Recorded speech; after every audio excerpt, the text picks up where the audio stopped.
Hello everyone, Ember Power here, and welcome back to a new video. In this one, I'm going to be taking a look at a bunch of upcoming rogue decks from the set 151. So first off, we've got this strange Kangaskhan Chansey deck. So basically, Kangaskhan for 3 colorless energy says you flip 4 coins, and you do 100 damage for each heads. Which is obviously not the best card in the world, it's definitely a bit meh. But of course, if you can get 3 heads against V-Stars and most EXs, you will be able to KO them. And if you get 4 heads, of course, then anything will go down. You also have Chansey, which says when you take it from the prize cards, you can put it straight onto the bench. And if you do, you get to flip a coin. And if heads, you take 1 more prize card. So basically, what this deck is trying to do is basically cheat Chanseys into the prize cards using cards like Pioneer, which you play 3 copies of.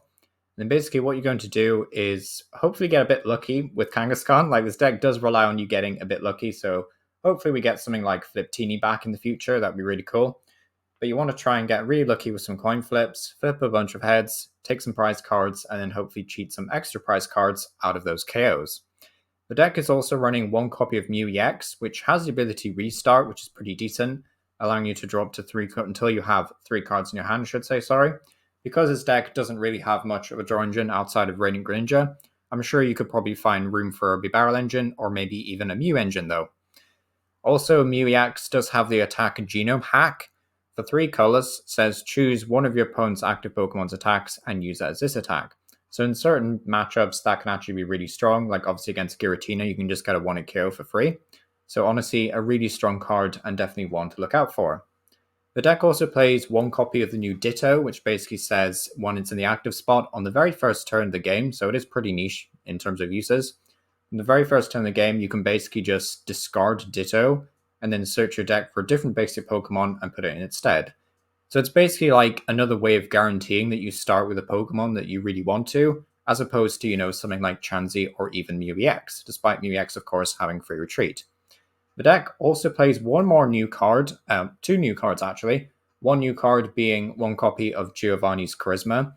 Basically what this says is you remove an energy from your opponent's active Pokemon. I believe it's to their hand. It might be to the top of their deck. I can't quite remember. I'll have to check that. But if you do, you get to attach a basic energy card from your hand to your active Pokemon. Now, if I've completely scuffed that translation, I do apologize. I did look at these before I hit record, but apparently my memory's not too good these days. But yeah, Giovanni basically just a little bit of disruption and is mainly here to serve as a way of accelerating energy. Also playing 4 copies of the new energy sticker item. What this says is you get to flip a coin, and if heads, attach a basic energy card from your discard pile to one of your benched Pokemon. Which honestly isn't terrible. Like, I think energy sticker is pretty decent. It's definitely a good way of charging up Kangaskhan because we do need ways of charging up for the 3 energy. But also, of course, it can allow us to charge up to something like Mew EX if we need to use it in a sudden burst of pinch. Also, playing stuff like 4 Big Charm just means that we can get Kangaskhan and Mew EX to be relatively tanky most of the time. But yeah, final thoughts for this list. I don't think it's anything too special, but it'll definitely be a lot of fun to try out, and I'm definitely looking forward to playing this on the ladder. But yeah, just going into this next list, I believe this is a list that I covered in an Alakazam EX video, but that was quite a while back because I wanted to cover Alakazam quite early on when it was first revealed to be in Japan. But basically, this Alakazam EX is pretty infamous from being able to attack from the bench. So you can use the attack Dimensional Manipulation, I believe it's called, for 2 Psychic. It's 120 damage and says you can use it from the bench. So unfortunately, you can't actually use the first attack. That would be super cool if you could use that one from the bench as well. Unfortunately, you just have the second one to use from the bench. Fumbling words a bit there. But yeah, 120 isn't too great, but we can pair it up, obviously, with stuff like Klefki and Mimikyu. So basically, what we want to do is put like a wall in the active spot and then attack with Alakazam from the bench. And that's like the general plan here. It's nothing too crazy. It does have a first attack, which is pretty decent. It does like 90 damage and 30 more for each your opponent's bench Pokemon, which again isn't anything too crazy, but again, in certain matchups, that'll be pretty strong anyway. So it could be a nice consideration. Either way, I don't think this Alakazam deck is going to be super crazy. It seems okay, to be honest, but I don't have like high hopes in thinking this deck will be ultra competitive. As for any other new cards, the deck is playing 1 copy of Erika's Invitation that says your opponent reveals a hand and you put a basic Pokemon you find there onto their bench. And if you do this, what you get to do, I should say, is you have to switch that Pokemon with their active Pokemon. So it's kind of like a weird boss's orders, but it does rely on your opponent actually having a basic that you would want to gust out turn. So it is very ultra specific, but like if your opponent happens, like you happen to know that your opponent is holding back a card that you really want to, they're holding like a basic Pokemon like Squawkabilly or something that you can get an easy KO if they have a full bench. That's basically why Erica's Invitation is in the deck, as far as I can tell. Overall, I don't think it's a very good supporter. Like I wouldn't be surprised if most players just don't play it and just go for 4 boss, but still, interesting enough to see. But yeah, nothing else too crazy. Again, don't think this deck is amazing, but still could be a lot of fun. Next up, though, is we have a what's this Pokemon called? It's like Jynx or something. Yeah, Jynx. The Jynx Hypno deck. So basically, Jynx for 1 water and 2 colors says if your opponent's active Pokemon is asleep, then they just get KO'd. So it's an instant KO effect, but you need them to be asleep. Now, we do have a Hypno, unfortunately, from the same set that basically puts our opponent's active Pokemon to sleep when you evolve it up, which is pretty solid. I believe Jynx also has an attack for 3 water if it does 120 and puts him to sleep, which is okay. Like, you can use it in a pinch, and this deck is also playing Palkia V-Star just to accelerate those energies if you really want to.